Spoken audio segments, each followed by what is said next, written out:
Hello, and welcome to the show Goldsquadrongays. It's the podcast where two Star Wars-loving gays break down each episode of their favorite Star Wars TV shows, while also being gay as hell. I'm your host, Bradley Brower. And I'm Charles Rogers, and I want to be clear that before I introduce our guest, most of the time Bradley says something funny because he dubs that intro in. But this time he actually read out the entire intro, and it really scared me. Because I'm like, what is he doing? I thought I would just give our guest the full experience of being on the show. I felt it. I felt it right here in my heart. Yes. Yeah. Well, we actually have a third gay man on here. You want to go ahead and introduce yourself? Tell us a little bit about who you are. Yeah, I'm Chris. I'm also a gay man. You have depicted me correctly, and I am a Star Wars nerd of maximum intensity, and I also have my own podcast. Yep. Chris is the gay half of the show Dark Side Divas, which is a show where a woman and a gay man talk about Star Wars, which I've been listening to most of the day to prepare. I've listened to some of the episodes beforehand, and then I marathoned a bunch of them today to prepare to have Chris on. And I just want to say it's a wonderful show. Their Attack of the Clones episode in particular, where they just bash it for an hour, delightful to listen to. That's probably why my friend likes to listen to them now. Because of Charles, my friend listens to Dark Side Divas now, and he's like, oh my god, I love it. And it's like, because he hates the prequels. So he's like, they have some really good points. They know what they're talking. They know what they're talking about. I have to give most of the credit to my co-host, because she's so smart, she's so articulate, and of course she's a professional voice actor as well. And she really does the research for the show. I just talk shit and remark on the sexiness of the clones. I am gonna say, listening to the show, her research, beautiful. Like, we joke all the time on GSG about how I don't research these episodes properly. She absolutely puts me to shame. There's only been one thing that she's ever done that I'm like, I don't think that's accurate, and you guys might address it in a later episode, so I'm not going to say what it is and call her out on the show. Oh, I'm definitely... Oh, no, please call her out. The big secret is we're actually not friends. We're actually enemies, and we don't really like each other. That's okay. Bradley and I are just business associates. Yeah. We actually had that same conversation. We were like, you know what? We should just make it seem like we're not even really friends, that we don't even care about each other. We should say oh, we're pure enemies. We've never liked each other. We met one time in school, and then that was it. It was just like, we're just here for the business. Steph, bless her, does this when you guys are talking about the when did Asajj and Obi-Wan Kenobi meet? And Steph does this absolutely beautiful retelling of the Battle of Jabim, which is one of my absolute favorite moments from the old Star Wars comics. Beautiful retelling of it. The problem is it's from Legends. It's not from canon. And I'm listening to this That's going, how you know. I feel so bad because it's so good, her retelling of it. It's no perfect.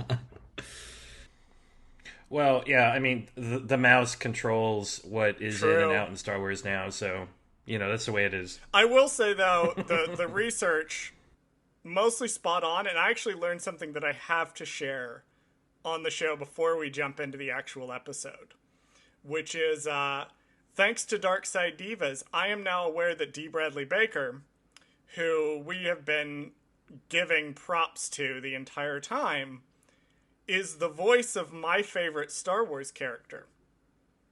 Admiral Bismarck, who is a spider, but also a cyborg sometimes, Trench. I never knew that D. Bradley Baker was that voice. So I was listening to the Dark Side Divas at work, and I was standing at the copier, and I think Steph said it on the show, and I literally said out loud, "What?"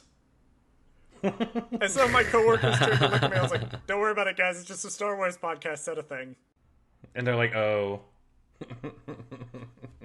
They figured it. I've been reading The High Republic at work, which I've been reading The Rising Storm. Oh boy, Bradley, brace yourself. I'm gonna have some things to say about The Rising Storm when I finish it next week.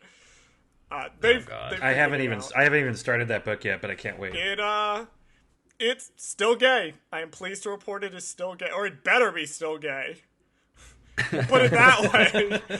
It better be. That better be where this subplot is headed. Right.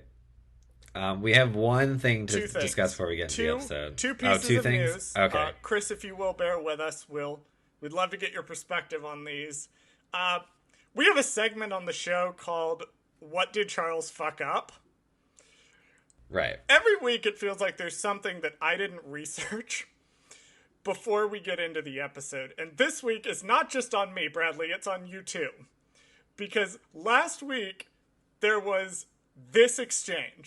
Good news is we don't have any news this week that either of us could think of in the pre-meeting, although yeah, I was like, ugh. Brain not functional right now.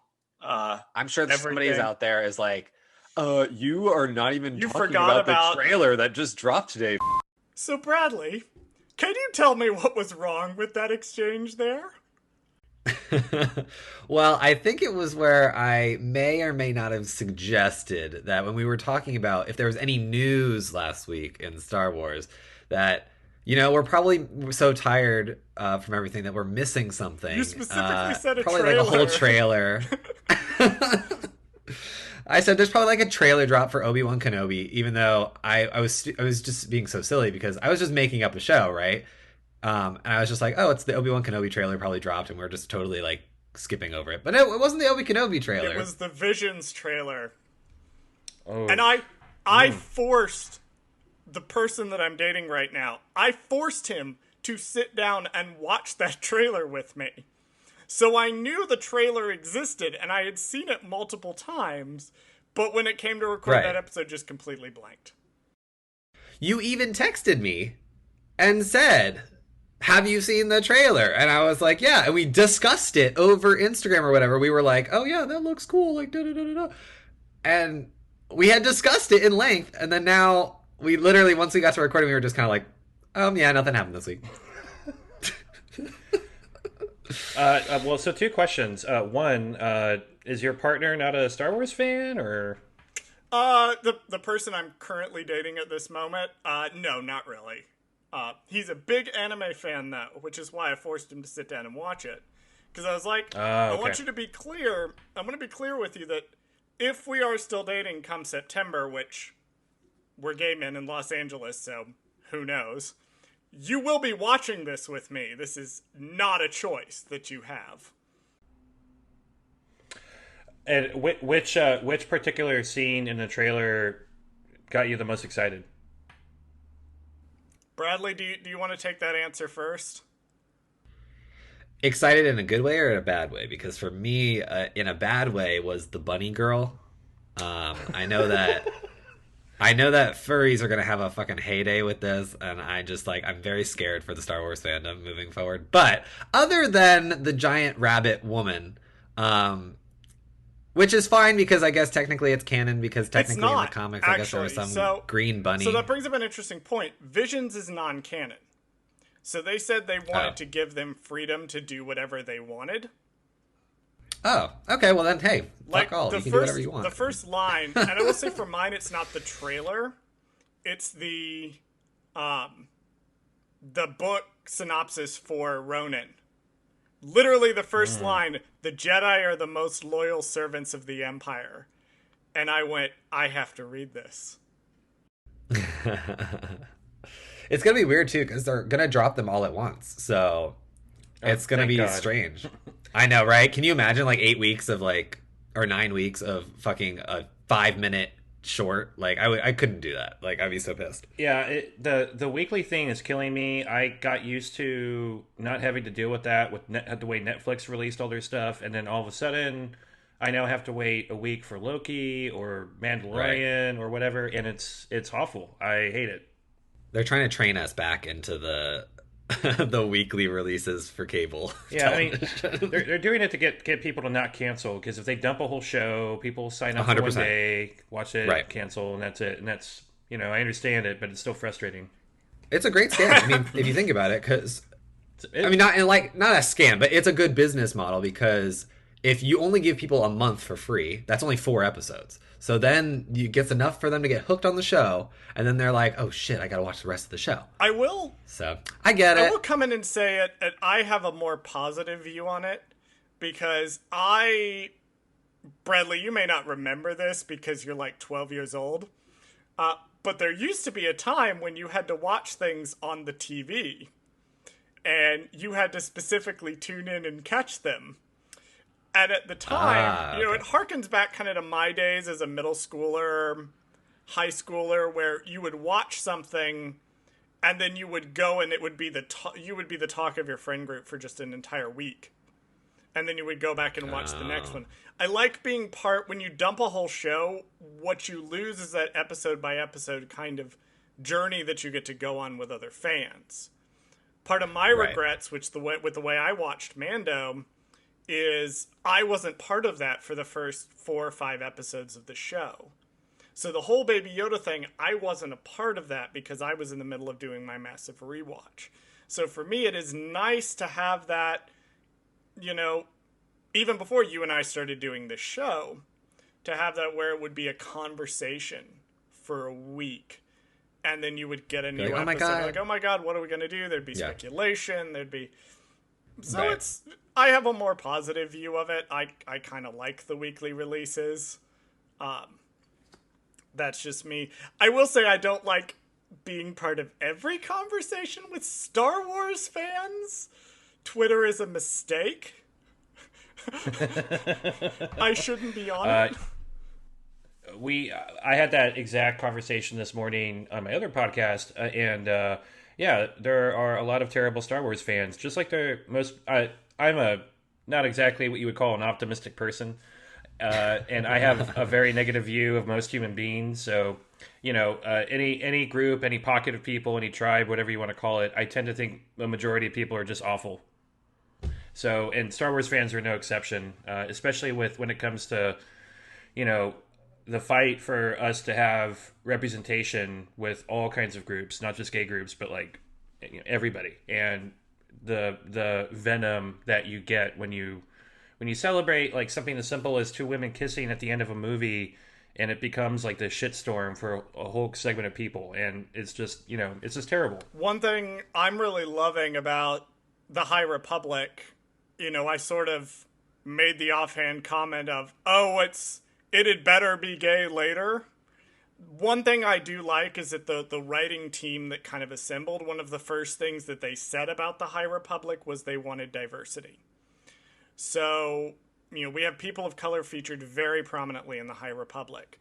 We have queer people featured very prominently in the High Republic.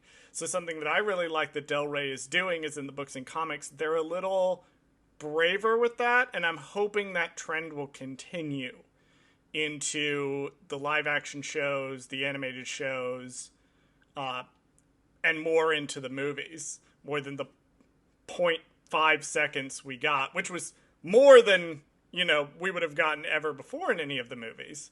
But it still could do better, and I am glad to see that certain aspects of the franchise are getting braver about including that stuff in. So it's a really positive sign for me. Mm-hmm. Yeah, I agree. The other thing that we need to discuss before we jump into the episode is The Mandalorian Season 2, which we have not yet covered on the show. I believe, Bradley, correct me if I'm wrong, we are going to cover it after this. We are going to go back and cover Mando Season 2. That's a tentative plan.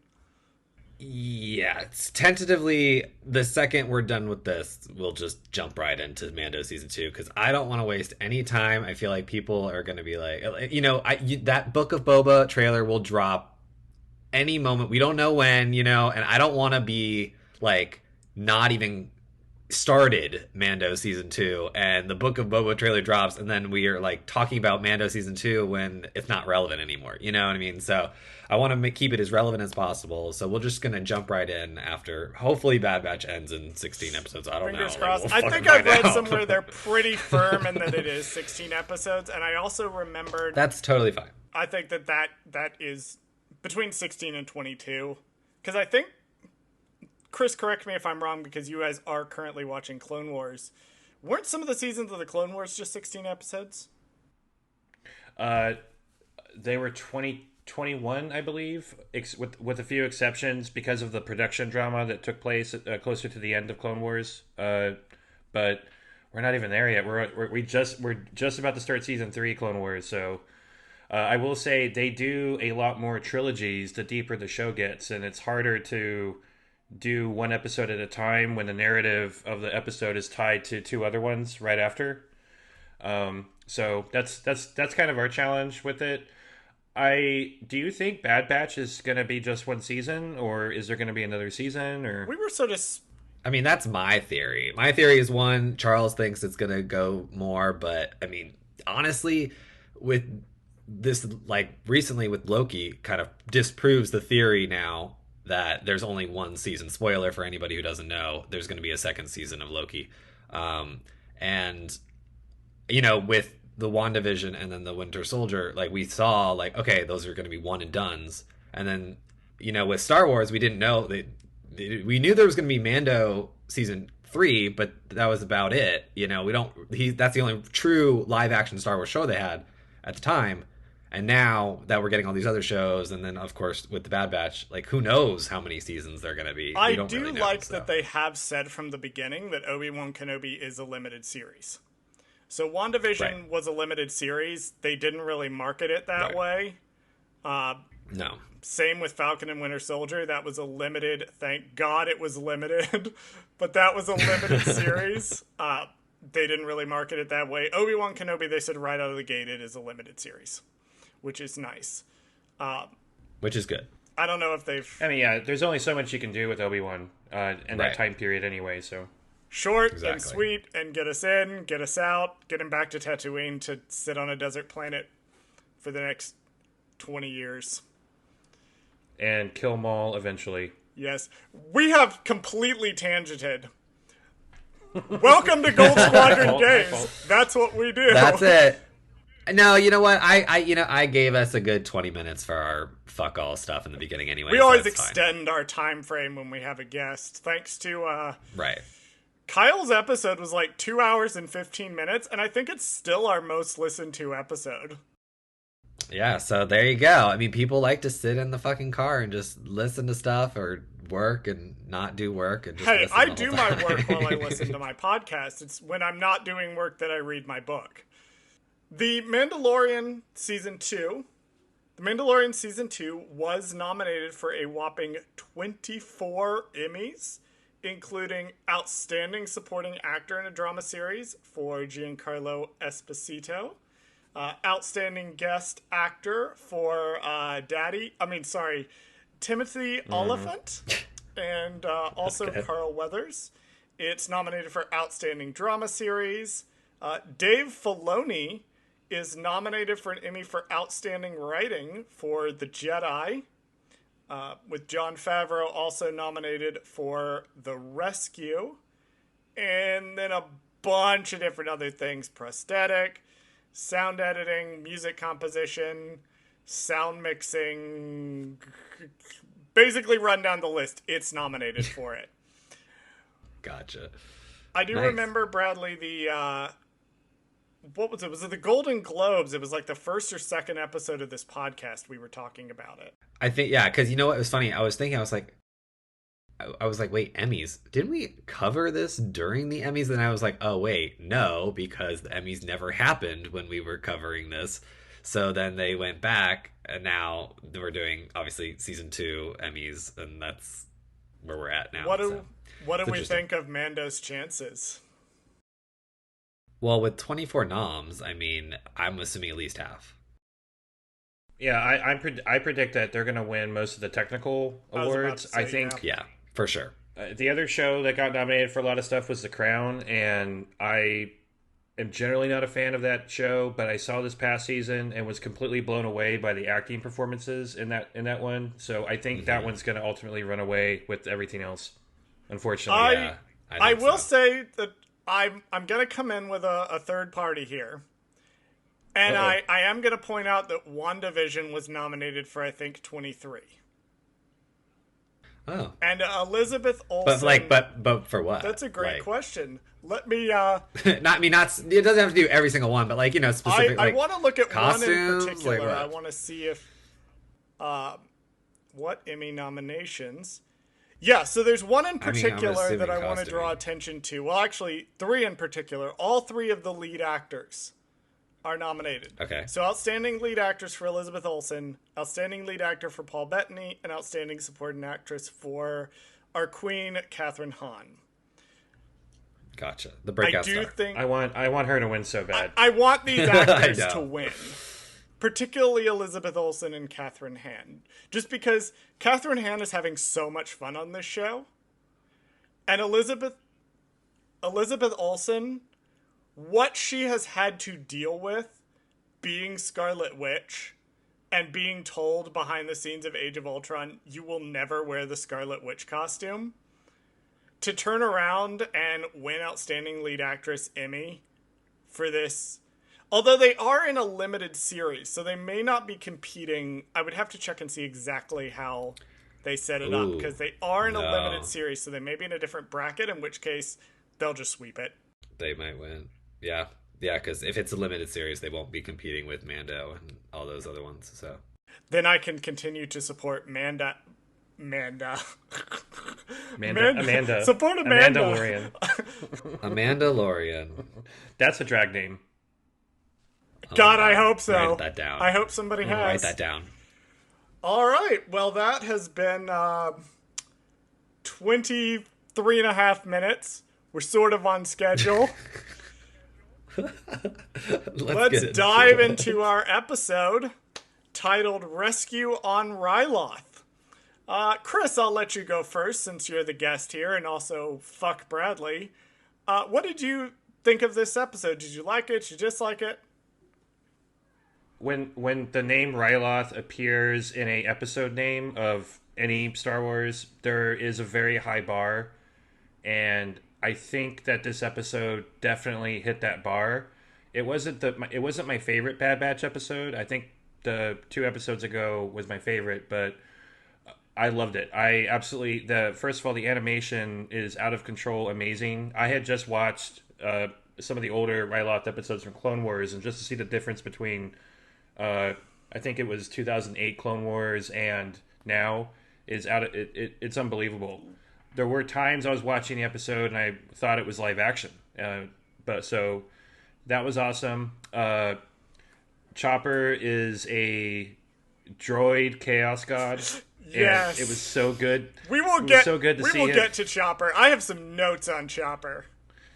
Yeah, Chopper was chopping. Hera was a sweet, innocent little Hera, and she was starting to learn. She was starting to get into becoming what she will eventually become, which is an action superstar and a general. But for me, the breakout character of this episode was Omega, because she really cut Hunter deep with her words, and I loved it. I absolutely literally loved it. My first note is on how gorgeous, because when I looked up the capital city name, we get into trivia kind of as the episode goes along. I looked up on Wikipedia, and I was literally looking at a side-by-side on my phone of the Bad Batch episode I was watching next to the image of the capital city from the original Clone Wars. I was blown away by it. Wow. Bradley, what did you think of this episode? It was really good, actually. I did appreciate the Bad Batch actually was in this episode. No Lower Decks episode since the show's time. since the show's named after them. I really liked. I really liked Omega, like you said. I think she's kind of evolving past the helpless child trope of early seasons of all these cartoons. And I think that is sometimes a hindrance sometimes to these shows. All the Star Wars cartoons, especially with like Ezra and like the first 2 seasons, was very childish and very until he like gets his makeover, I call it, when he shaves his head, is when he becomes an adult essentially. And I think that this show is growing her up quickly, which is good. I don't like to see her. I don't want to see her stay like that childish whatever forever. I like to see her grow quickly. So I'm excited for that because, like you said, she really she cuts him deep. And then I really liked Crosshair in this episode. Maybe it's just because I like D. Bradley Baker's voice change when he does Crosshair. Like it's like a weird, like it's not nasally, but you know what I'm talking about. Like it's just like a different inflection with Crosshair it's versus almost the like other ones. Crosshair when he speaks is like hissing, like it sounds Yes, like it's an evil ominous sounding. kind of almost Vader style hiss, but that's just his voice. Yes, I don't know. I just like his voice acting in this episode in particular. For some reason, I was very much like, I just like the way he speaks, like kind of weird tone. I can't do it, but it's like I'm trying to do it. You are not a but it's professional like, voice actor. no, I am not. Where is your? Oh my god, where's your Where other is co-host? Steph? Because I need. Well, I noticed for the first time. I know it was apparent to some people in the last episode, but I really noticed that Crosshair's scars on the back of his head Yes. looked really, really bad. Like, he got burned a lot worse than I was expecting.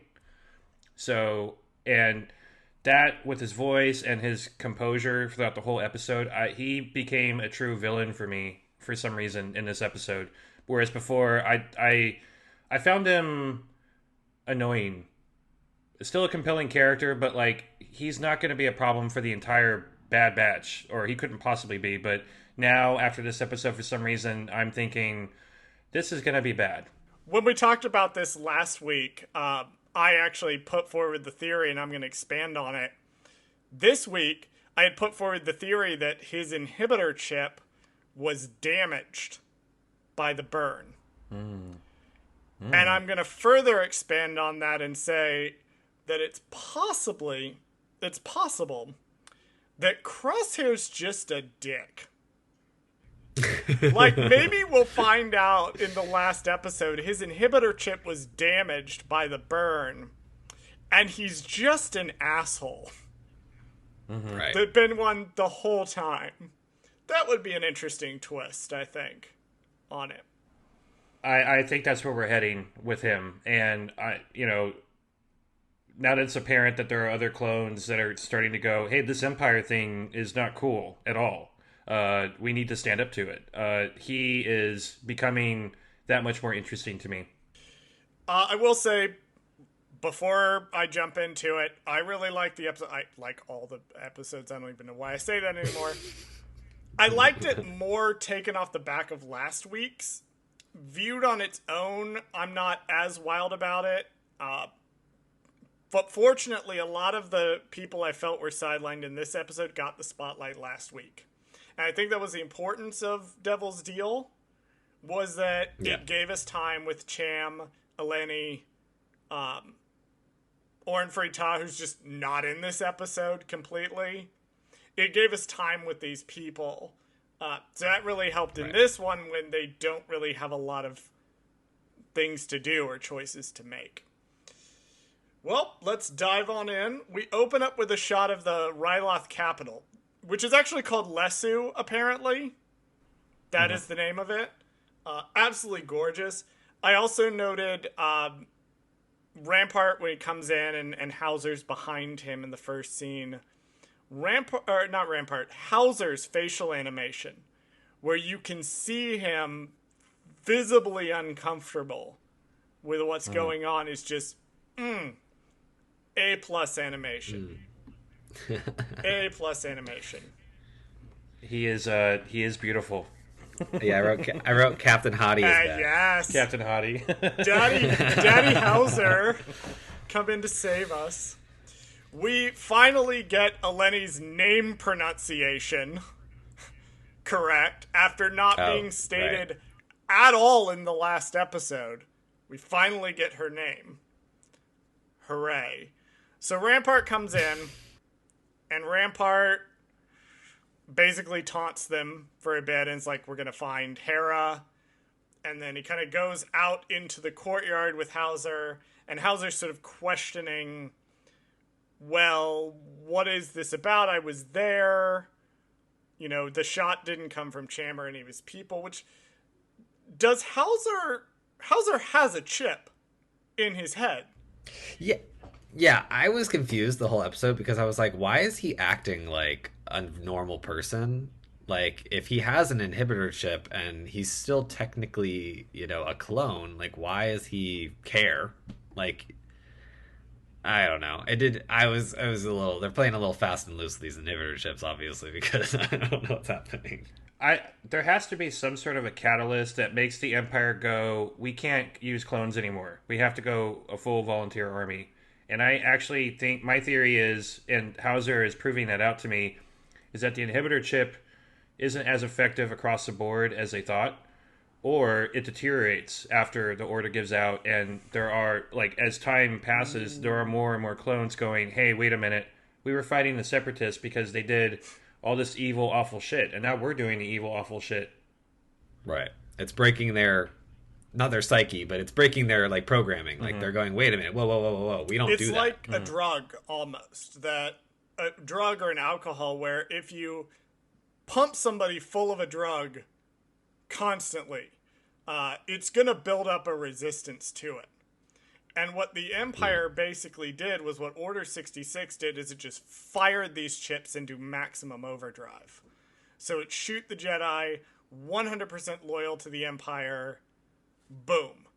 And so now that's an interesting thought that now they've almost like lost their effectiveness. They'll never have that same hit again. That's interesting. It's an interesting... I like that. I like that theory. We transition over to, thanks to Chopper, who is there. Bless him. We transition over to Hera, keeping an eye on things outside of the Syndulla estate. Now, we didn't talk about the Syndulla estate last episode because I was exhausted to the point of forgetting that Visions exists at all. But I did want to bring up that we have seen the Syndulla estate before in Star Wars Rebels. Hera and the Ghost Crew will eventually blow it up. Oh, yep. That's right. I need to watch Rebels again because I don't remember any of this stuff. That's my that's one of my favorites for sure. Rebels is like Chopper is one of my favorite droid characters, and I love Hera. I love Hera a lot. So seeing her in Bad Batch, I was instantly like in love, and I think I even screamed out loud, very loudly. My husband was like, "What the fuck is going on in this den?" You know, so yeah. Fortunately, I live alone, so the only person I can scream at is the cat, and Bradley in text messaging later on. Right.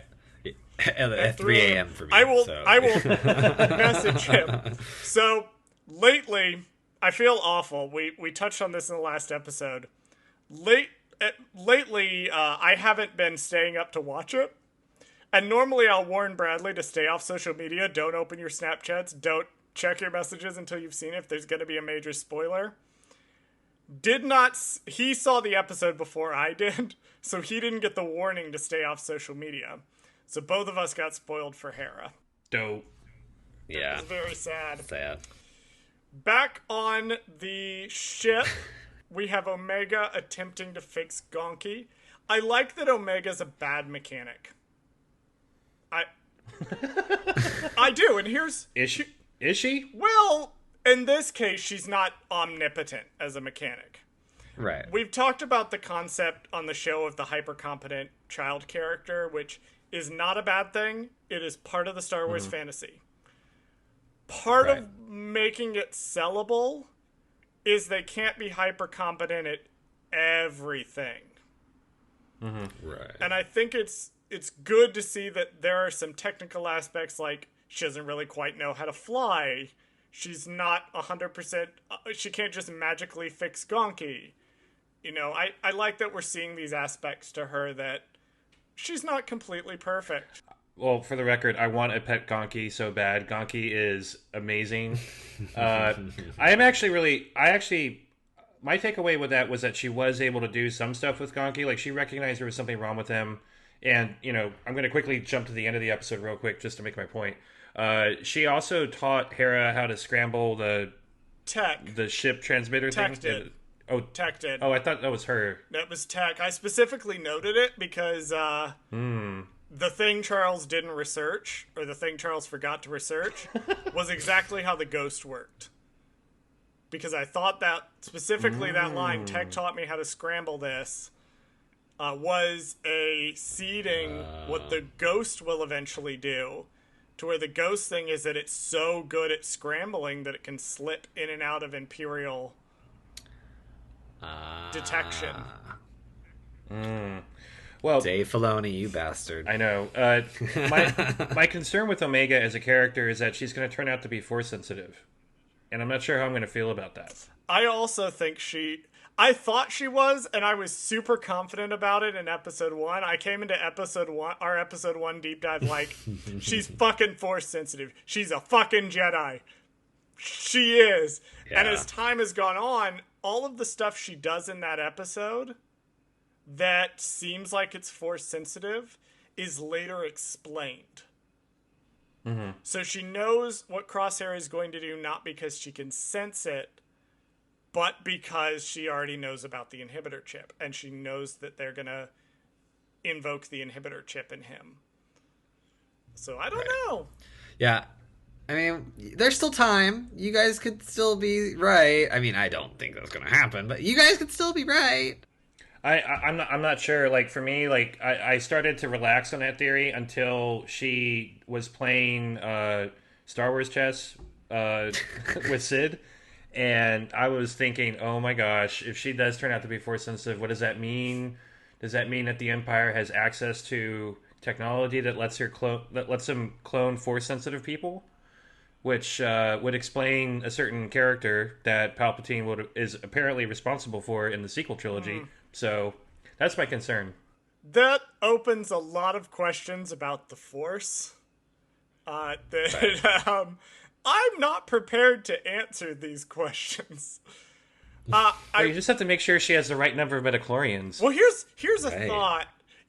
I've always interpreted the midichlorian thing not as midichlorians cause the Force, but that the Jedi are misreading it. And that midichlorians, because there's a big theme in the prequel trilogy of the Jedi have become too scientific. There's a now deleted video from a content creator who she basically said, she talked about the video gaming of the Force, which is a concept that I talk about a lot. The idea of video gaming the Force to where everything has to be a quantifiable power. I think my reading has always been the Jedi become too scientific. They lose their spiritual aspect, and that's why Qui-Gon Jinn is such an outlier. You guys talk about in your wonderful Phantom Menace episode how he's kind of this space hippie and he's like in tune with the Force, and they're still going to listen to him because he's a master, and he's a master for a reason. I think... But it's hard to listen to him because he shows up to the Jedi Temple unbathed, smelling like patchouli, and Yoda is like, what the fuck? Take a bath. Ironic coming from Mr. I'm going to hang out in a swamp for 20 years. But my reading has always been that the way midichlorians maybe actually work is that it's not necessarily that they cause the Force, it's that they're an indicator of it. The way we would scan for certain medical things in order to show other things. So midichlorians group towards Force sensitivity, and that's kind of where they get that. I don't know. That's always been... I just tangented about midichlorians, but I've never had an opportunity to talk about my theory before. That has always been my theory. This is the platform to do it, The Jedi have become too scientific. That is part of their downfall. They are not in tune with the living Force or the cosmic Force. And part of an indicator of that is believing that midichlorians cause the Force instead of simply being an indicator of the living Force. I love it. Gotcha. That's canon now. That's canon now. Canon. As Steph would say, that's my canon fix-fic. My fixing... What does she call it? Her canon-fixing fanfic? Her headcanon fix? Yeah, that's mine. Headcanon fix. That's clever. I like that. While we're on the subject with Gonki, I do like the little exchange where they're like, oh, Gonki's also defective. Yes, she says, "Don't worry, we're I'm defective like, too." oh. Oh, So Omega, sweet. she's too nice for this galaxy. She's. I'm concerned that she's not appearing in other things after this. I'm a little I told worried. you. I think they're getting ready to make her a hardened criminal in the Book of Boba. It's coming. Oh my god, that's gonna blow my mind if that I will happens. lose my shit. I swear they will do adult Omega in Book of Boba. I bet you right now. It's a secret. They're keeping it from us. It's going to happen. I keep dating all my guesses. So July 16th at 10:56 p.m. Eastern time. Uh, I am calling it now. Omega adult version is going to be in Book of Boba. I just want Hondo to show up. Yes, That's please. all I want. Dear God, Yeah. yes. Yeah. Where is he? Can we talk about this in Bad Batch? Where is Hondo? Oh, I'm sure he'll show up. I think he's coming. I Fucking feel better. that is coming. If you're gonna do It's a coming. cameo a week, where's Hondo? Right, he's the Ma'am? next episode. Watch. Where is Hondo? It's gonna happen. It's gonna happen. He's the next episode, I bet. I mean, I kept expecting Sid to like open up a transponder and Hondo will be in the hologram. You know, I think I feel like that's coming. And if it's not going to happen in Bad Batch, I feel it has to happen in Book of Boba just because of the amount of exposure he's getting in other aspects of Disney right now. You can just say the park. It won't make me feel bad for not having been able to go yet. Especially the park. Yeah, I am in case you don't know, I am a huge Disneyland person. So I go to Star Wars Land and I stay there. And I don't move. You know, I've heard rumors that there are other parks connected to Star Wars Land, but I have never cared about anything outside of Star Wars Land, so I don't believe them. I guess I'll just... There is, but if you're there for the Star Wars Land and for Star Wars, then it doesn't matter. November 20th, 2021 is when I'm going to be going. Oh, So awesome. mark your calendars. Goldsquadrongays fans, we will be doing some content for it for my first trip. There you go. Speaking of holograms, Hera contacts I just said the Ghost Crew. Hera contacts were gonna say the the Ghost good- Crew. No. I thought you were gonna say the Good Batch, and that's it's like Hera The Well, that's super one way to normal put it. clones.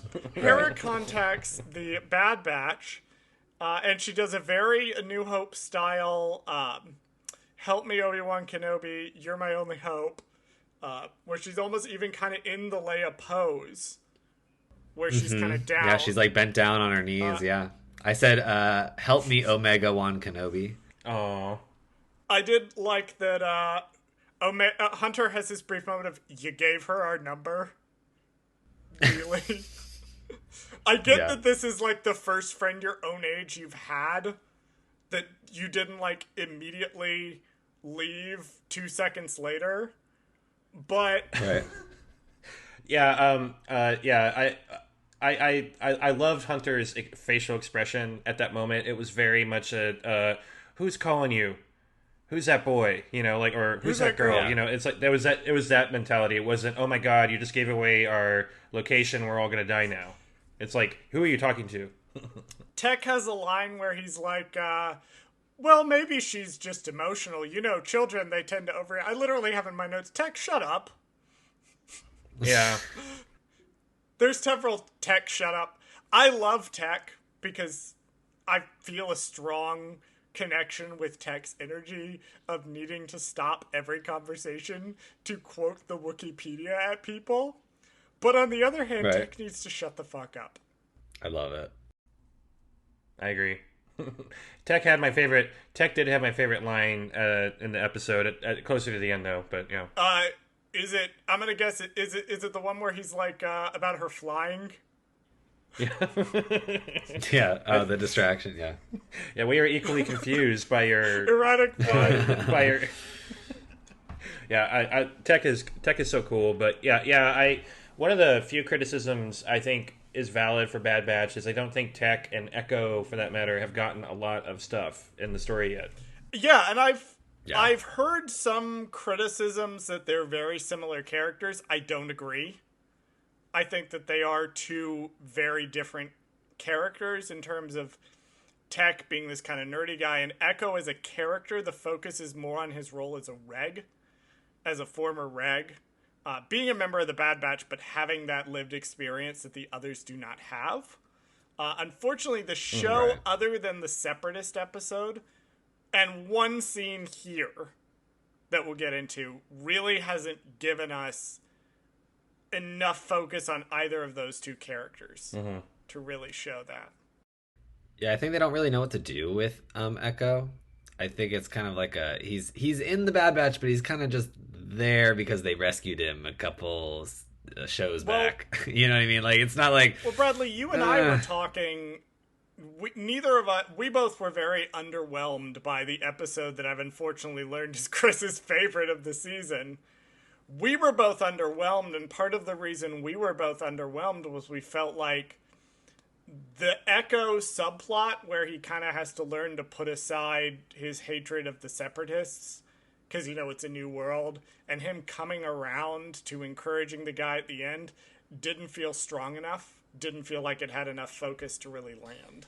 I agree with that, but at the same time, I guess I didn't care because I was just because there were other dynamics in the episode I absolutely loved and fell in love with. Part of this probably because I'm also watching Clone Wars and at the same time, and Right. there's this like juxtaposition of like, you know, having to deal with Separatist people, and now there's this like really awkward situation. And I think Echo will have, you know, Echo's already had a lot of time in terms of the overall story of Star Wars, so, you know, I can be a little patient with it, but that's probably partially why I think Bad Batch is going to go beyond season 1, because I think there's so much more ground to cover with all of these characters. There's no way they're going to do it, I think, in 16 episodes at this point. I would agree wholeheartedly with that. I did like, as far as character development goes, my last note on this scene is the last few episodes we have seen Hunter use soldier lingo to get Omega to do what he wants. In this episode, we see her turn that around on him. Yes. And go, well, he's like, we can't just throw ourselves in the way for people who need help. And she's like, isn't that what soldiers do? And he's like, Got him. fuck. He's like, got him. Specifically, isn't that what clones do? Don't they go all over the galaxy and put themselves on the line and get blown up and get killed and save all these people all the time? That's what they were born for. That's what they were bred for. It's an interesting... Literally made to What's do. interesting, I just thought of this. It's an interesting juxtaposition to the ARC words, which are good soldiers follow orders. So we have this hammered home, good soldiers follow orders, good soldiers follow orders, good soldiers follow orders. Omega is raising the thesis statement here. Maybe it's not that good soldiers follow orders. Maybe it's good soldiers protect people. Yep. That's an interesting angle. I love Good Omega. take. So we return to Ryloth. We head to a command post. I tried to look up whether or not we'd seen the command post before. Couldn't find anything. Hera offers them a bunch of money in a very Luke style, she's rich. And maybe I'm just thinking of this because I just watched A New Hope again, but it's very, she'll totally pay you if you get her out of prison, guys. Yeah, and Hunter, and I love Hunter's reactions. Like, that don't mean shit if we're gonna fucking die. It don't matter at all. I'm kind of surprised though that she didn't bring up the fact that she like Cham Syndulla was her father, because I feel like that would have like moved things along a lot quicker. They waited until they went to the actual planet to meet with Hera. Yeah, maybe she didn't like think it was that big of a deal, or maybe she. It's an interesting, as you guys would say on Dark Side Divas, it's so plot can happen. Yeah. It's so It's plot so can the happen, plot can yeah, happen, or yeah. in this case, it's so the character moment can happen. If she says, "I'm Cham Syndulla's daughter. Years ago, you served with my father in the Clone Wars," we don't get the moment of Hunter not wanting to go and help. right. We get a scene of... So Rampart comes out and he addresses people. Orn Freeta apparently is still alive. It is explicitly, verbally confirmed that Orn Freeta is still alive. As we'd already seen, Bradley, as we know, cannot read. He Yes. is a dumb twink who cannot parse the words on paper. Bless his heart, we love him anyway. But we know Orn Free Taa is a character in Lords of the Sith, which takes place about 6 years after this. But this is explicit on-screen confirmation. I feel really bad for Alex Damon, who does Star Wars Explained, the YouTube channel, who made a whole... Why? So he made a whole video, I think it was... I watched it this morning, or it was the morning before. Apparently, he had to endure a lot of questions about whether or not Orn Free Taa was dead, and how that fit into the canon. And he had to make a whole video basically saying he's in Lords of the Sith, but, like, he's alive. If you only watch the visual media, then you can just assume that he's dead. If you read the books as well, he's alive in those. And then they just come out in this episode and are like, yeah, he's still alive. Yeah, he got shot in the head, but he's fine. People live through that, right? Well, I guess Rylothians have thick skin. Well, Orn Free Taa sure does. He's a thick I girl. maybe wouldn't say it's thick Yeah. skin. I'd say it's thick. Somebody spent too much of the Clone Wars on Coruscant. Yeah. My favorite Orn Free Taa moment was it was the second episode of the first Mandalorian trilogy, and Celine was about to be assassinated by a shit ton of spider droids, those crazy spidery thing droids that are horrible to look at. And everyone is running around screaming, trying to avoid death, but Orn Free Taa holds on to his chicken leg.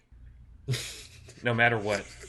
Oh, Orn Free Taa. Matt Martin on Twitter, who is a Lucasfilm Story Group employee, who is just a wonderful ray of sunshine on Twitter, he posted a thing this morning about, for all the people who apparently tweeted him at him, very concerned about Orn Free Taa, there's your answer. I'm like, I responded, I was gonna say something like, who is this emotionally invested in Orn Free Taa? But my favorite Star Wars character is Bismarck, but he is a spider and also a cyborg sometimes. So, like, people who live in glass houses really shouldn't throw bantha Right.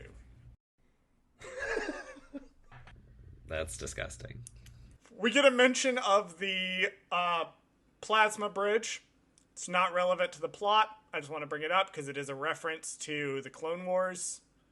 There's a plot point involving the plasma bridge and how it's used in the Battle of Ryloth. I also remember it being in the Lego Star Wars 3 Clone Wars game. There's a level around it, so I specifically remember it from that. I just wanted to bring up. They mention a bridge. I think the bridge is cool. So Tech makes the excellent point that Raxus and Ryloth are being treated the same. And Echo's like, Raxus is a separatist planet. And Tech's like, yeah, exactly. I love this interaction. Right. The galaxy is changing, and it's already apparent to the Bad Batch, but one of the themes of this episode is the growing wave of concern about the Galactic Empire, which makes me wonder what the end of the season is going to look like. And I'm really worried about the clones. It goes back to Eleni's line that she gives to Rampart in the opening scene, where she says, I have seen how you treat your allies. I would rather be your enemy. Mm-hmm. Which is... Yeah, I think I said this early on in the show that I don't think all the members of the Bad Batch are going to make it by the end of the season. Don't hurt me. I don't think most of the clones are going to make it by the end of the season. I genuinely believe that. I think that's how... I think they may or may not do this. I don't know. It is a kid's show, so they're probably not going to do a full-on genocide of the clones. But it would be a convenient way to reset your army, right? It's just to kill all the old guys and then bring in all the new that's ones. Like, fucking dark. Yeah, but they've done it before. Order 66 Right. was purging of the Jedi. What's to stop Darth Right. Sidious from saying, fuck the clones, I'm done with them? Well, they Yeah, let's get also rid of do them. deal with themes of genocide in the Clone Wars, and they deal with themes of genocide in the backstory for the Lasat in Star Wars Rebels. Right. That's true. They'll probably just do it off screen, is my point. I mean, I hope so, because otherwise my heart's going to be broken in a million different pieces, and I won't be able to. I'll have to call in sick. I'm more worried about Steph. Well, Steph is already emotionally prepared for it. Like, she keeps telling me every time. Y'all don't hear it. We do like a warm up session before we do recording, and we've been talking about Bad Batch most of the time. And she keeps telling me, don't get emotionally attached to anybody. They're all going to die. They're all going to die. I agree with her 100%. I think every single one of them, except for Omega, will die. I think every single You one. think it's going to be a Rogue One type situation? I mean, it makes a good argument for being a Rogue One situation. I mean, none of them are in any of the things going forward. Well, we don't know what Book of Boba looks like. Maybe the whole fucking Bad Batch is in Book of Boba. We don't know. A live action hunter would a daddy live action hunter would be out of control. I'd be done with Star. I have enough problems dealing with Cobb Vanth. All right, I have enough issues reconciling the existence of Cobb Vanth. We're just lucky that Senjur Rathvelis is book only. Which, incidentally, Lucasfilm, if you're screening these, I live in Los Angeles. And another thing that I'm pretty good at is acting. So, like, if you want to cast somebody, don't call my agent because I don't have one. Just call me. I'll read for it. God.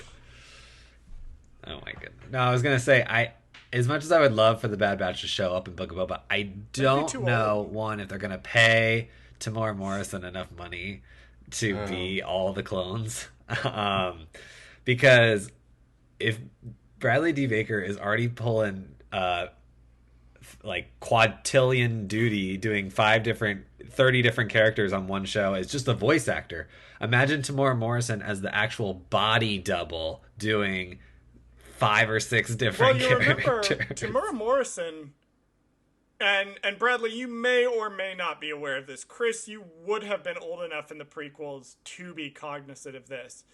Tamora Morrison was kind of had an Anthony Daniels thing going, where other than a few exceptions, I think he didn't do everybody in Delta Squad. I think he just did Boss in Delta Squad. Tamora Morrison basically voiced all of the clones forever during the original run of stuff. He voiced him in Battlefront 2, the good one. He voiced him in a bunch of different things. Right. Yeah, Okay. yeah, he didn't. I mean, he didn't have to work anymore after doing Star Wars. He had gigs lined up for years. And I think I actually remember when the Clone Wars movie came out, and they didn't use him for the clone voices, and that was a little controversial. There were a few things about the Clone Wars movie that were controversial. I do remember that being controversial, that they switched voice actors. Yeah, because they used what's his name that plays Dooku? They used Christopher Lee. And Samuel L. Jackson. They gave a lot of the actors the opportunity to come back, but only Christopher Lee and Samuel L. Jackson, I think, actually took them up on it. Yeah. Because for the movie, they had offered to let them come back and just redub that, but only those two apparently said yes. I have not gotten... I'm listening... So I've listened to some of the later episodes of Dark Side Divas, and I'm working my way back through chronologically. And I've just gotten to the episode that's about the Clone Wars movie. So I haven't listened to that episode yet. In COVID time, that's like 20 years ago when I did that. So now I don't even remember. Time means nothing. What he said. And nothing matters. We rarely get a chance to see it, but here we do get a chance to see Hunter's mutation in action.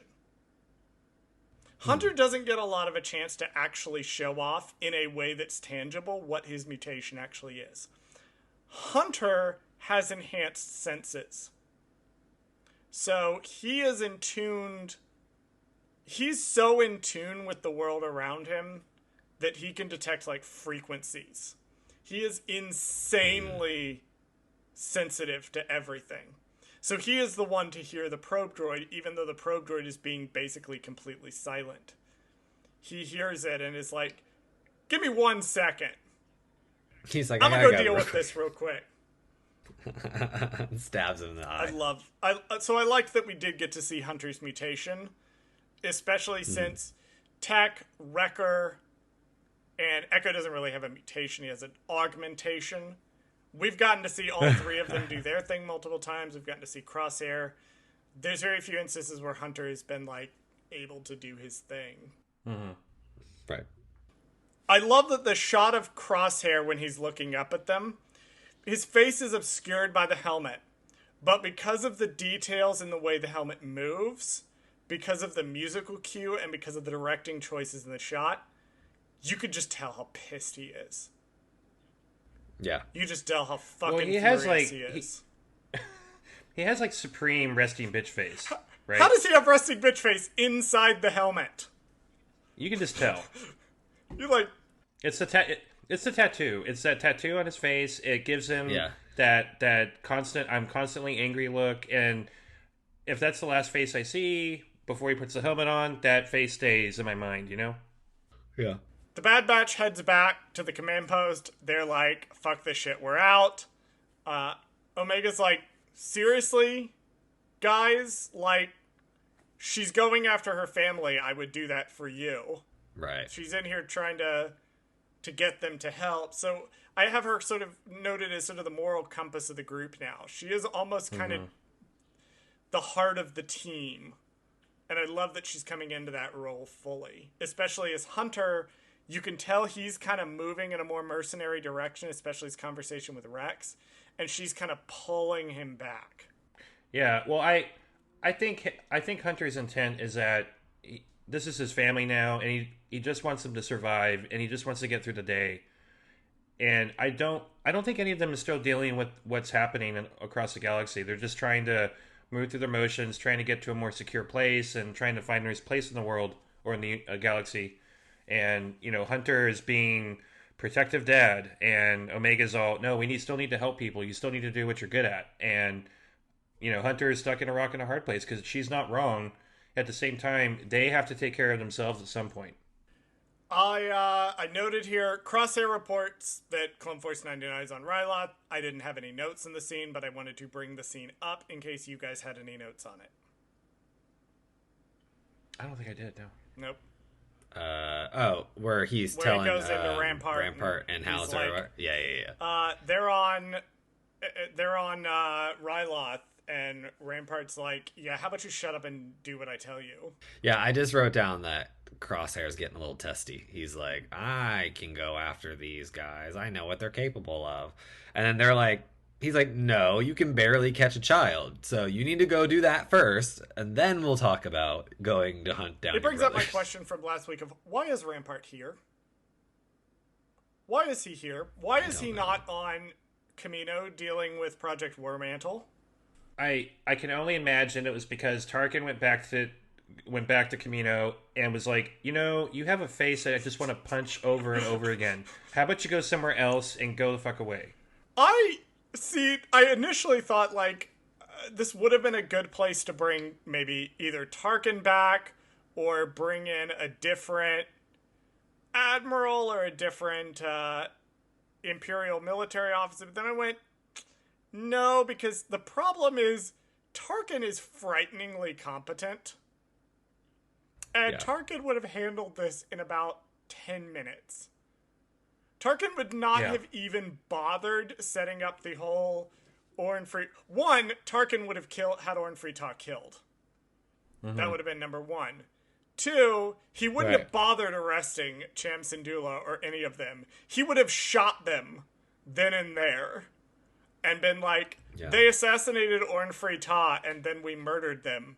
And if you have a problem with that, and you think that something else happened, I want you to consider that something else that you think happened and question whether or not you want that something else to happen again in your direction. Maybe that's why Rampart is here. He's the dumb one.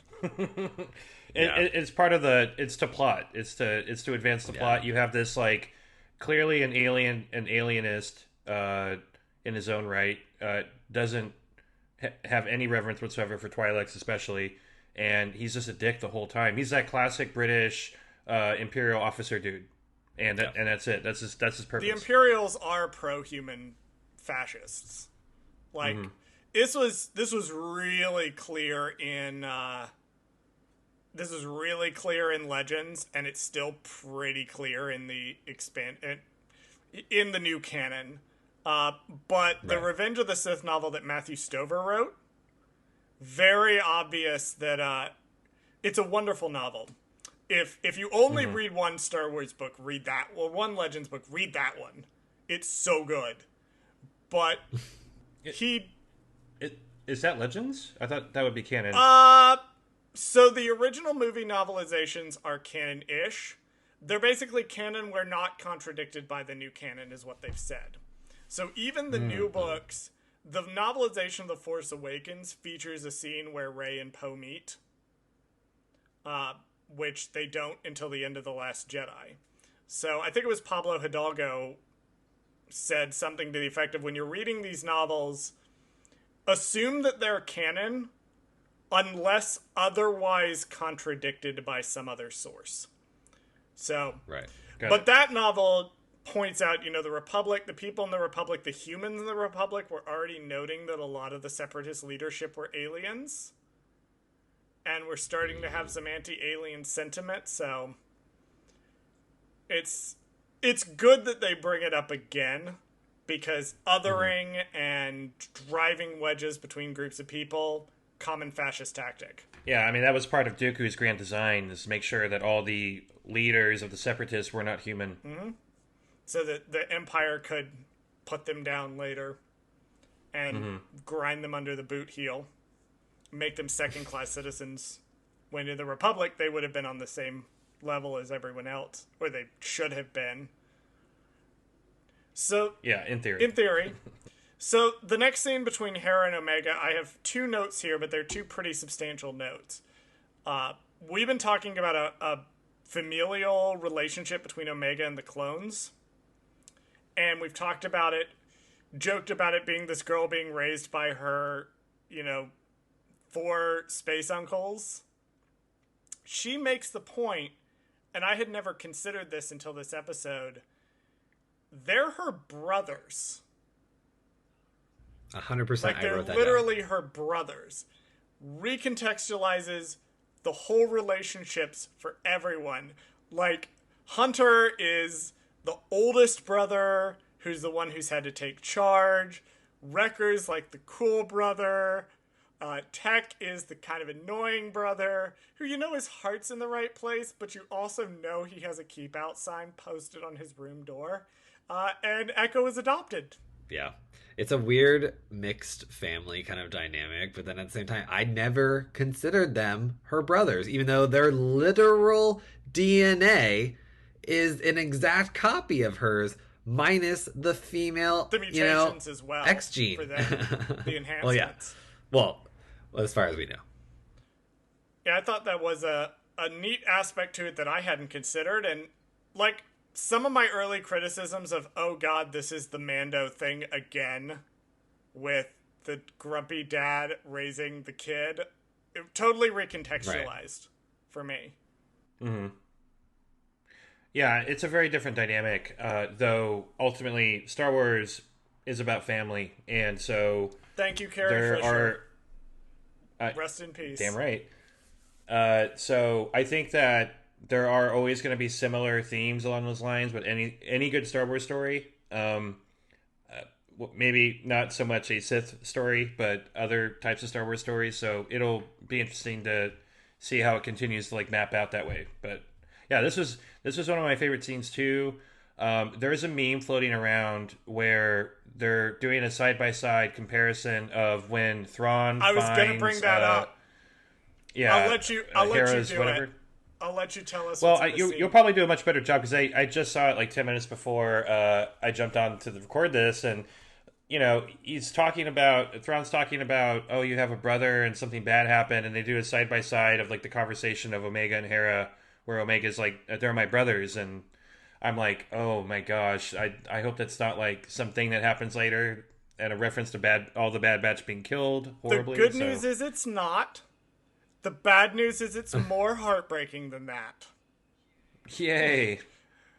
Are y'all ready to be sad? Sure. So Okay, in the go Star for it. Wars Rebels episode Jedi Knight, Thrawn does mention looking at the Kalikori. And part of the thing with the Kalikori is it's a record of their family history, because family is very important to the Twi'leks. On that Kalikori is noted that Hera had a brother who died when she was very young.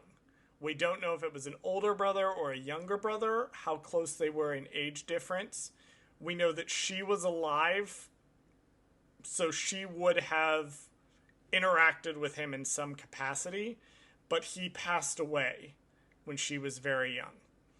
Remembering this detail not only recontextualized the entire last episode, where Eleni and Cham are like literally ready to drop the entire planet to go running after what we now just remembered is their one surviving kid.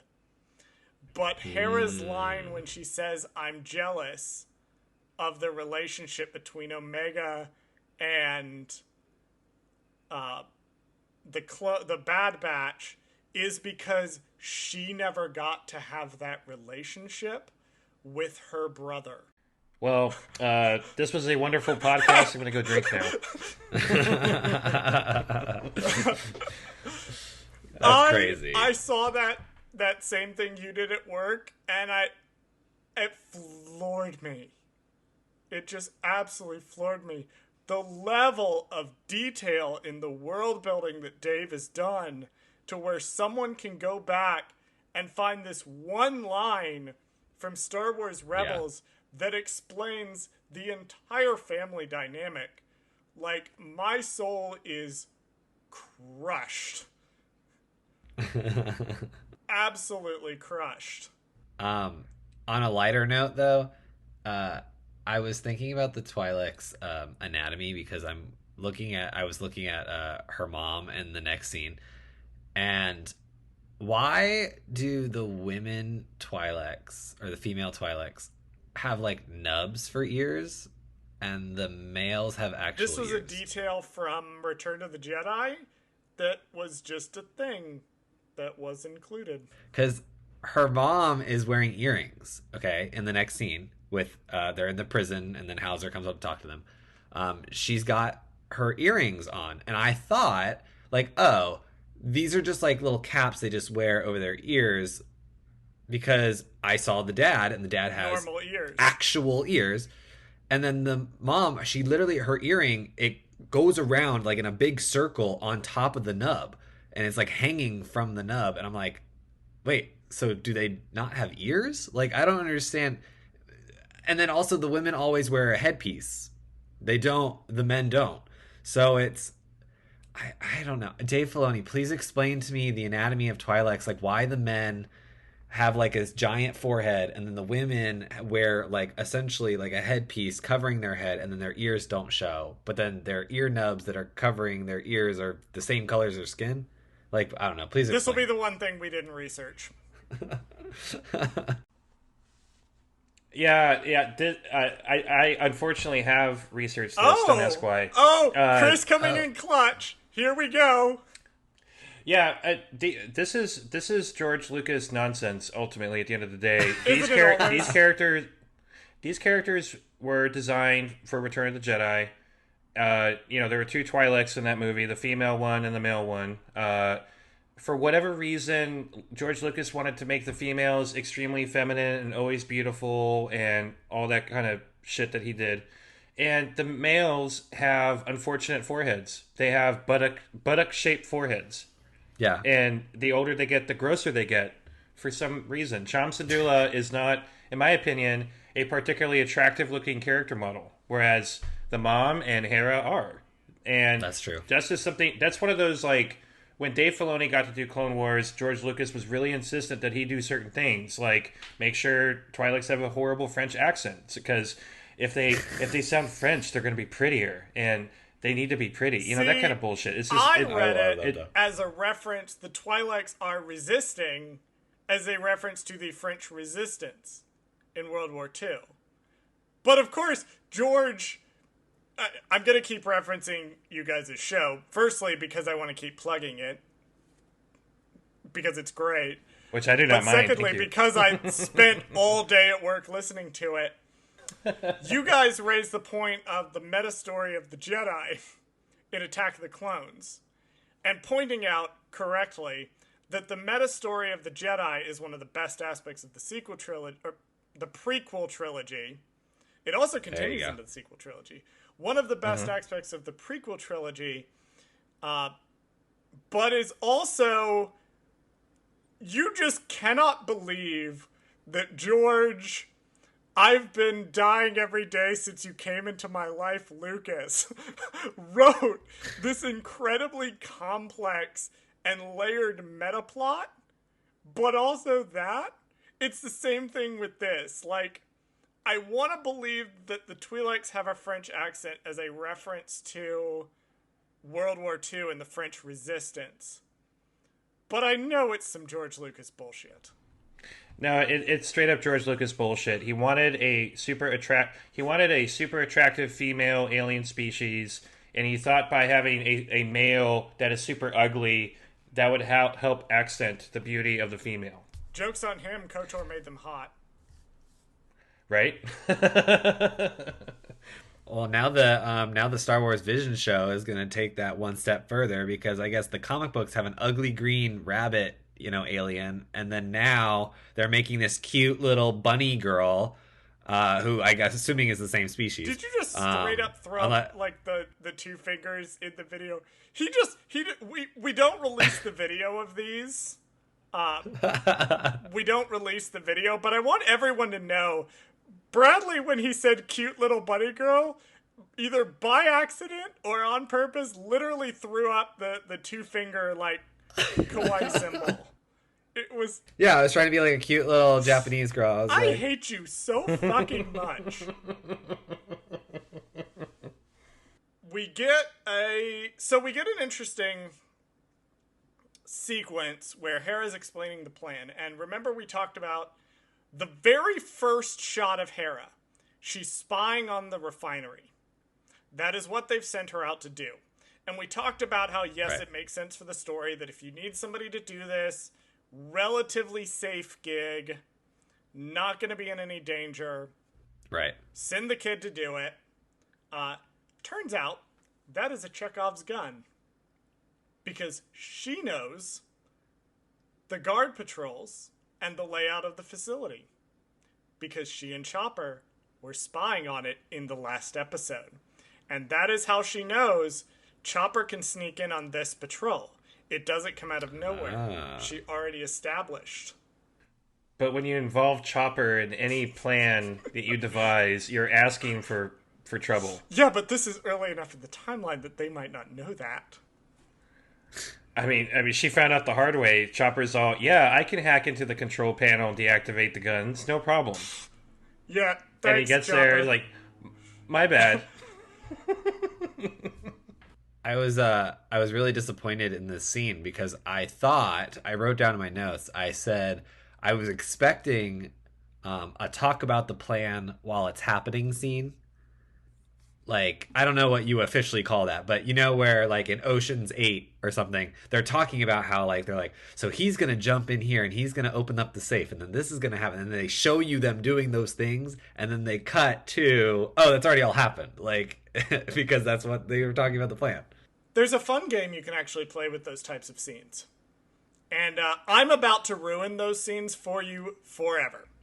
So if you're listening and you want to enjoy any of those scenes for the rest of your life, skip 30 to 45 seconds in the time. Just hit the skip 30-second button. Wait, just so I'm clear, you're about to ruin Oceans? I'm about to ruin that particular type of scene for people. Okay, go ahead. So skip 30 seconds if you want to avoid that. If they show you them executing the plan at the same time they are discussing it, the plan has succeeded up to that point. If they do not show it, it will go wrong, basically immediately. Interesting. Oh, I like those rules. Yeah, you have ruined them for me. Thank you. But you're right. You're right. Provided. It's screenwriters do better. Subvert that. Ryan, Ryan, I'm counting on you. You're the subversion guy. Come on, Ryan. So, I have a note here. Tech says a lot. Remember earlier I said, Tech, shut up? Tech is like, you're going to send the kids off by themselves. And I'm like, no, Tech, keep talking. Because that is a valid point. Maybe we send, like, one person with them? They're sending Chopper. They don't know Chopper. They don't know Chopper. Responsible adult. Chopper's the least responsible adult. Also, Chopper's the worst person to send on a stealth mission. Like, when he gets in line with those other R2 units, you're like, as a clone, I mean, I don't understand how these clones, or just regular people in general, are not like, why the fuck is that Dell computer mixed in with the apples? Like, I don't understand, like, why a over 50-year-old machine is mixed in with these 20-year-old machines. Like, it doesn't make any sense whatsoever. Like, in any Star Wars situation, in Rebels especially, it's like Chopper is clearly like the first version ever of a mech droid, and he's mixed in with all these other ones, and they always try to like spray paint him, make him like blend in, and I'm always like, what the fuck? No, that's like putting a literal vintage car mixed in with a fucking Tesla, and you're like, look, that's clearly supposed to be there. That is 100% true, but they always use Chopper for stealth missions in Rebels, and one thing I did think was cool, I don't recall, he probably did in Rebels, but I don't recall a scene where he snuck in. He was already infiltrating, and so getting to see him sneak into the refinery the way he did, which was hilarious, was awesome and totally Chopper-ish. They would paint him in Rebels. Right. That is how they did it. They did it a couple of times, I think, that they would paint him and he would resemble an Imperial droid enough that I guess the people would just assume he was an older model. Right. It's just funny that in this scene in particular, though, all the R units are the exact same. So it's just that he's the only one that stands out. I real fast wanted to note the Empire using the Twi'lek laborers. We see them use laborers, alien laborers a lot. It goes back to they wanted demonize the aliens and make them second-class citizens so they can force them into labor. Essentially, we see they do it with the Geonosians.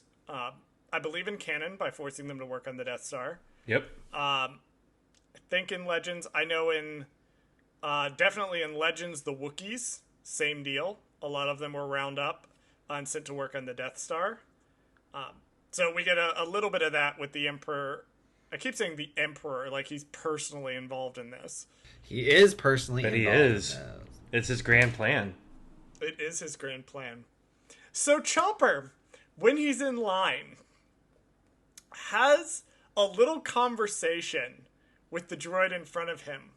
And I wrote in my notes, Chopper has a little conversation, which I interpret to be, if you say anything, I will straight up murder you. Chopper then proceeds to the control panel, finds another droid there, and straight up murders them. I love that. Chopper just electrocutes his thing and tosses it aside. Like it is nothing. He's so funny. Chopper's gonna chop, man. That's what he does. Do not fuck with Chopper. No. Well, so you know what's funny about Chopper too, and I think this leads into the discussion that he is essentially the base model of, the mech droids, is that he at one point, electrocutes these stormtroopers, and of course this droid. So he also straight up murders some clones, like right. So I think it's because it's not against his programming. Like it's not in his programming. He is able to hurt humans. He is able to hurt other droids. Like I feel like later models, there's kind of like an anti-violence thing like in them. Like they can't do it. Except for, I guess, R2, but he's an R2. Yeah, R2 has no problem. Yeah. I just thought it was hilarious in a show where they have taken such pains to be very careful about when they're using blaster bolts and when they're using stun weaponry. Yeah. So you have, like, the Bad Batch using stun weaponry against the clones on Raxus who are using blaster bolts. We see times they use the blaster bolts. Like, they use live fire on the ships in Baraka.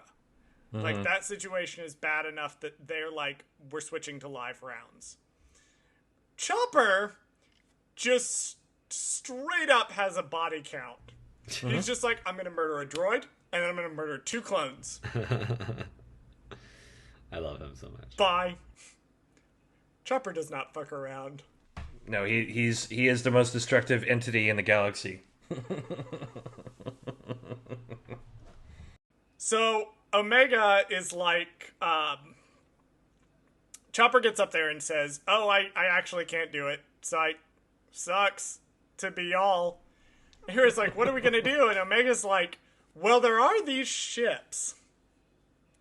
And you do want to be a pilot. And I feel like improvising today. And I also feel like annoying tech today. Right. So let's fly this ship. I did think, remember I mentioned in the last episode, Bradley, I thought takeoff and landing was going to be a bigger deal. Yeah. Because Gobi made the point, you're not ready for takeoff or landing. She just takes off the ship. She just takes off. Well, she does. She stumbles a bit, and then she bashes into that ship on the left side. Yeah. Yeah, but that's a time-honored tradition. She still manages to get up. Like, I thought it would have been more of a problem. Yeah, I see what you're saying. I was surprised that she didn't get shot down or anything, and Tech making that statement about her maneuvering was hilarious. But she learned pretty quick. Like she was flying around Tech, and Tech was clearly not too concerned about smashing right into her because she doesn't know how to fly. And yeah, it. I agree. I thought it was gonna be a bigger deal too, but maybe there's still what's gonna happen next episode? Is she gonna have to land because she is flying her own ship right now? So Tech is a good pilot, and that shocked me. Why? So this episode, he gets to show off some of his maneuvering, skills, and like he was kind of the butt of the joke last episode. But we see that his technical knowledge of the ship allows him to pull off some fairly impressive maneuvering that he pulls off. Like he stops the ship on a dime and angles it up to where Wrecker can get a shot. Like it's very good.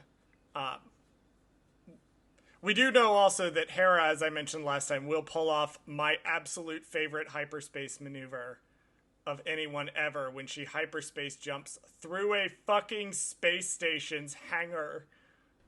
Yeah. And Yeah. Oh, God, Hera. I love that sequence. We get another little A New Hope vibes with the rescue of the Syndulas and Gobi. Where they're like, Hera sent me. Oh, is Hera here? Very echoes the Obi-Wan Kenobi's here. I love all the correlations you're making on New Hope. I never thought about any of that, and it's so true, though. I just watched A New Hope like a week and a half ago. That's part of it. But we've been noticing throughout Bad Batch, there's been a lot of little nods to Empire and A New Hope, and a little bit of Return of the Jedi, but mostly it's Empire and A New Hope. That they're getting these little nods and bringing these tropes back. I've got a note here that more people on the Empire side should listen to Crosshair. He's 100% correct. Rampart. Yeah. Like, Rampart, he's right about a lot of things. He's got so much instinct, too. Like, he's just like, something's not right here. Like, we need to... He correctly points out that the sequence where he notices the ships rising up and they rise up around him and he's like, oh. He's like, oh, we're abandoning this post. Oh. I know what's happening here. Yeah, but unfortunately, I don't think the Galactic Empire will be, at least the middle manager officers, are going to be very receptive to any of his feedback. No. Because they already have indicated they look down upon the clones. They don't like the clones. They want to get rid of the clones eventually. Rampart does have to basically be like, this whole episode has to happen before he will be able to say, okay, yeah, maybe you can go and hunt down the Bad Batch.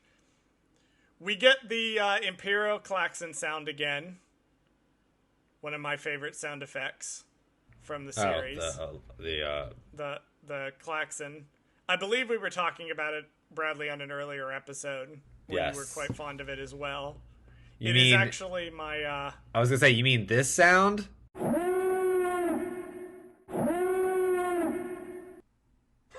There you go. Yes, that sound. It's my raid sound when I stream on Twitch. If somebody raids me, it's the sound that plays. It's just a great sound. I wrote down Howzer cuck blocks are Bad Batch and Crosshair showdown. Oh, that's so true. I told you it's coming. It's just not at this point in time. And people would have died in that situation. The Crosshair was in his perfect position. I don't think... I mean, he if he didn't kill anybody out of the Bad Batch group, he could have killed one of the Twi'leks, so it would have been very bad. It probably... And we've talked about... Eleni dies at some point between now and Rebels. Right. That may have been the direction it potentially could have gone. An alternate version of the script where they do go out there and Crosshair shoots her. Right, and that's the reason why she dies before Rebels or whatever. Mm-hmm. But they do not go that direction. Howzer comes in and says, guys, you're walking into a trap. And Eleni's like, oh, I mean, we could take this other shuttle that's there. Yeah, why didn't we think of this before? Why didn't we do this before? There's a luxury shuttle up in the tower where nobody knows where it is. Oh, okay. Okay, let's go. Yes. So then Howzer walks out.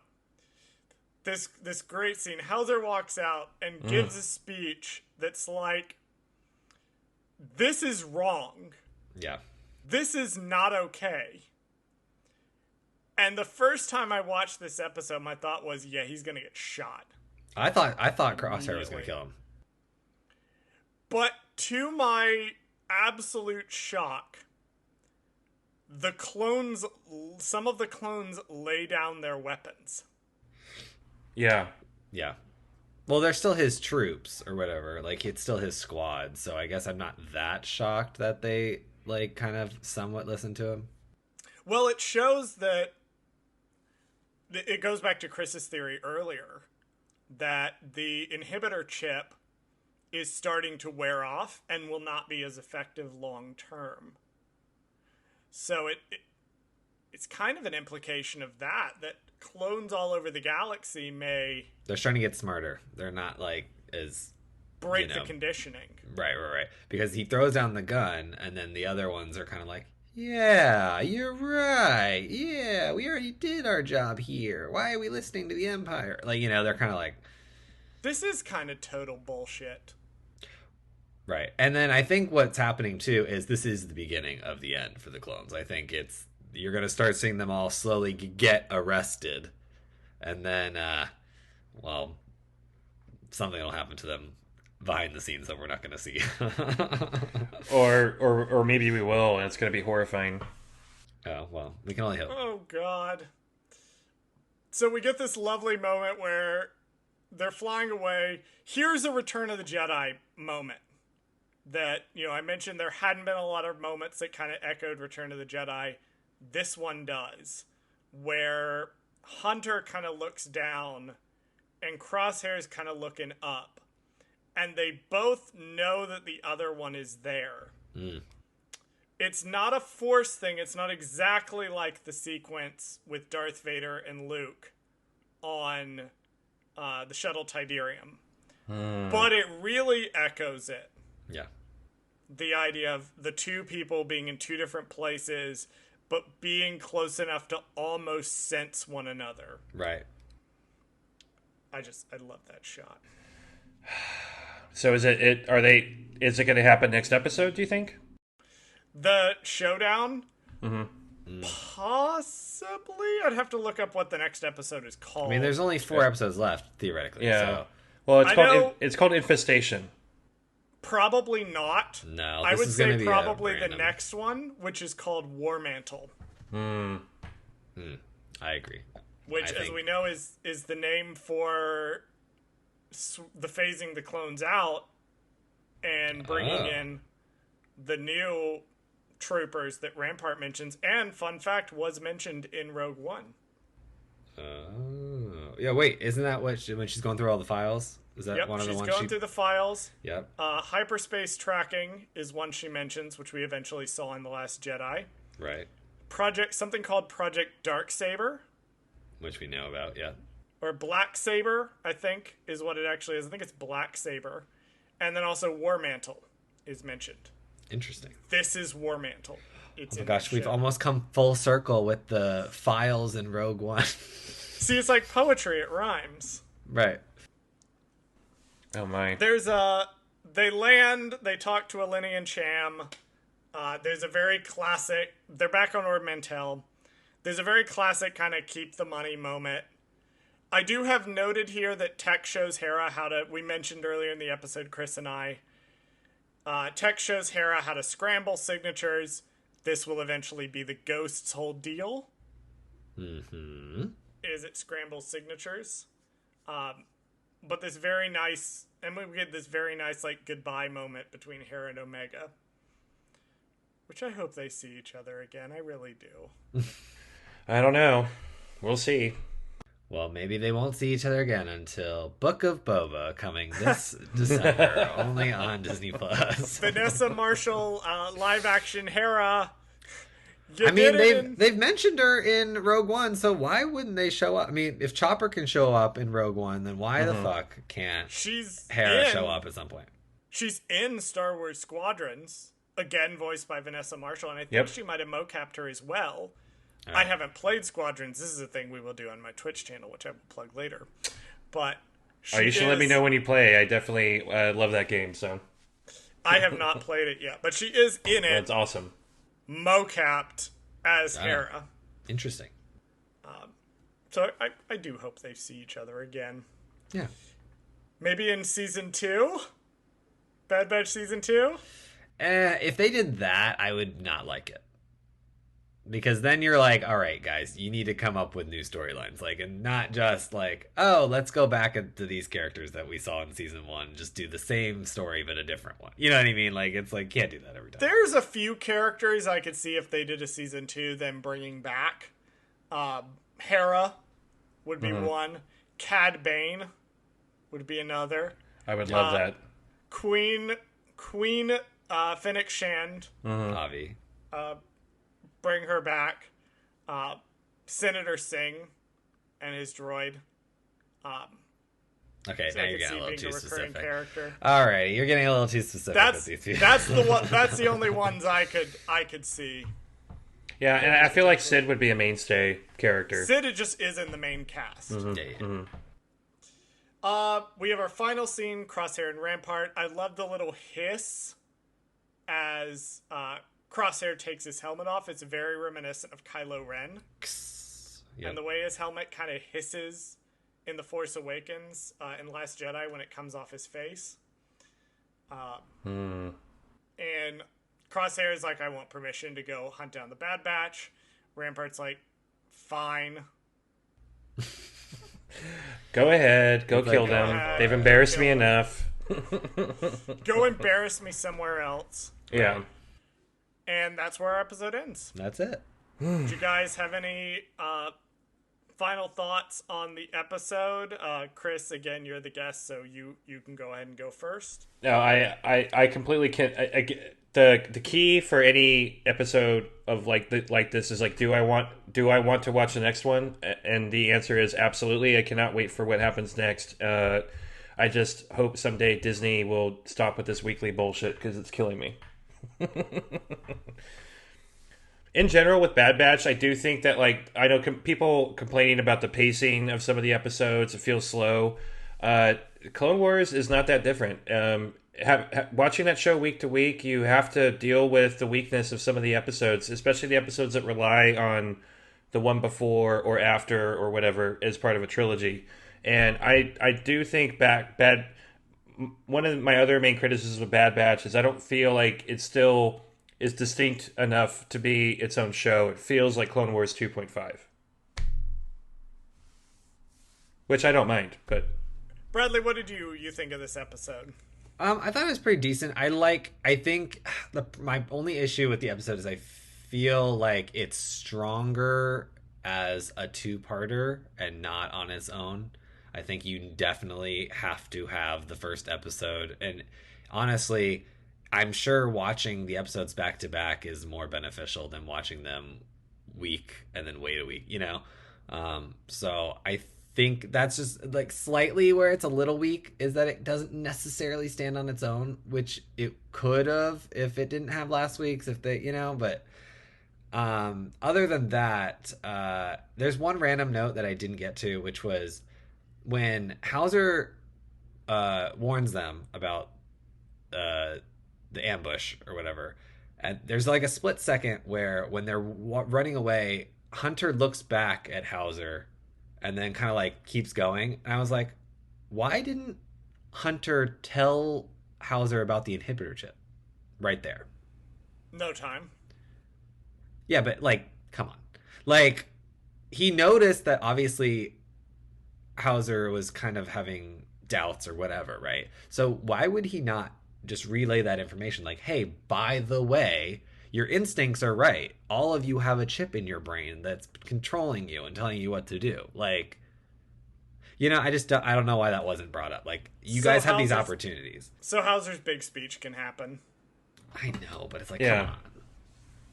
come on. So plot can happen. Tell your brothers about the cancer chip in their brain that's making them do bad stuff. Tell them. Especially since you're about to go against your orders, they could turn around and kill you. Right. Like that. You don't know. I thought they were 100% going to gun Howzer down. Me too. I'm very happy that Daddy Howzer is still with us. Well, to drive thirst on Twitter, and I'm sure there will be a Howzer TikTok, which will probably be way better than whatever this Tarkin TikTok bullshit is. I'm not familiar with that, and I don't think I want to be. You don't. My sort of final note that I didn't get to that wasn't covered is I want to shout out the music. In this episode, we got some great sinister music for Crosshair. We got some absolutely fantastic kind of Rebels type. We talked about the Leia type theme, the Rebels type theme. We got it again when Hera was flying. The music in this is just absolutely phenomenal. And does a good job of being Star Warsy and being reminiscent of both Clone Wars and Rebels and the classic Star Wars music, but being its own distinct thing. So I really, really dig the music. Yeah, I agree with that 100%. The music is amazing.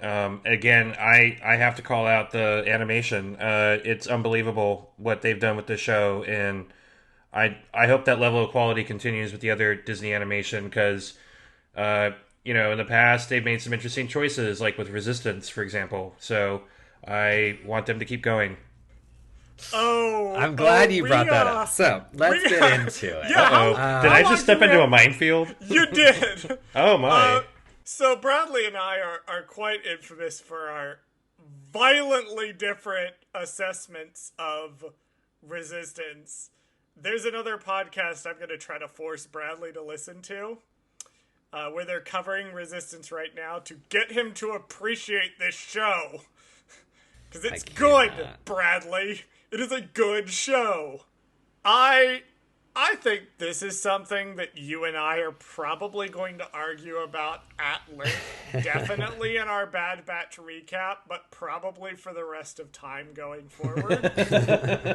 Chris, I am sorry you stepped into this minefield by bringing up Resistance.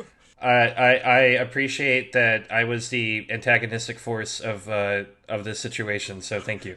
You have come in and caused us to argue about Resistance again. He's the Phantom Menace. He is. It's not Palpatine. It's not the Sith. And it's sure as hell not Obi-Wan Kenobi. It was Chris all along. It was Chris all along. It was Chris all along. And that was a reference to Dark Side Divas, which you would know if you listened to the show, which brings us to our final section here. Chris, do you want to go ahead and tell the people where they can find you? Yeah, I mean, you've already pumped up our show enough, so I really, first of all, really appreciate you guys letting me hang out and talk about the awesomeness that is Bad Batch. I won't get to talk about that show on my podcast for like 20 years, so it was totally awesome. Dark Side Divas is on every major podcast platform out there, so feel free to to search for us on whatever podcast network you use and subscribe, download us. My co-host is super active on the TikTok, which is what I call it.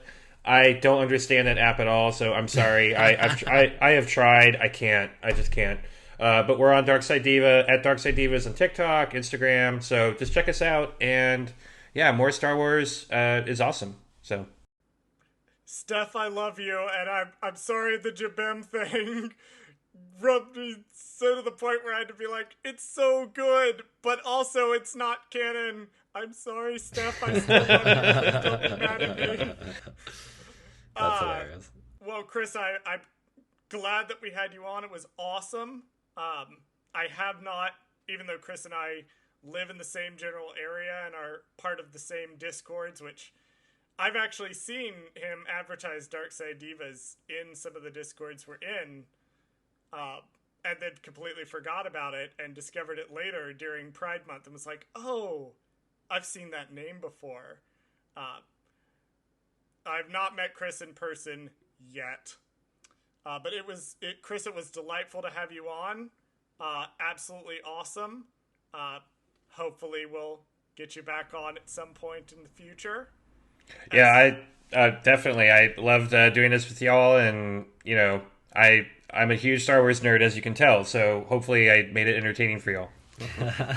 As far as we go, you can find us on Twitter at Goldsquadrongays. If you're curious about Dark Side Divas and other queer podcasts, I do my best on that Twitter account to retweet new episodes and things of other queer podcasts when they come out. So follow us on there, not just for our content, but for great content from other queer Star Wars creators. You can follow us on Instagram at Goldsquadrongays. Bradley posts memes sometimes. Sometimes. When I feel like it. When he feels like it. You can also follow me on Twitch at CWRogers6. It's the same as my Twitter handle. And we are playing Star Wars games every Monday. We are currently playing through Jedi Fallen Order and talking about the crossover between Fallen Order and Bad Batch. And then we're so close. We're so close to being able to announce another social media. I'd hoped it'd be this week, but alas, not quite ready yet. We'll let you guys know when we're ready. So, Bradley, you want to go ahead and take us out? And we really need a better ending than this. No, I think it's kind of fun when you say it. You're like, do the thing. Okay, Bradley, do the thing. And join us next week and every week for another episode of Goldsquadrongays.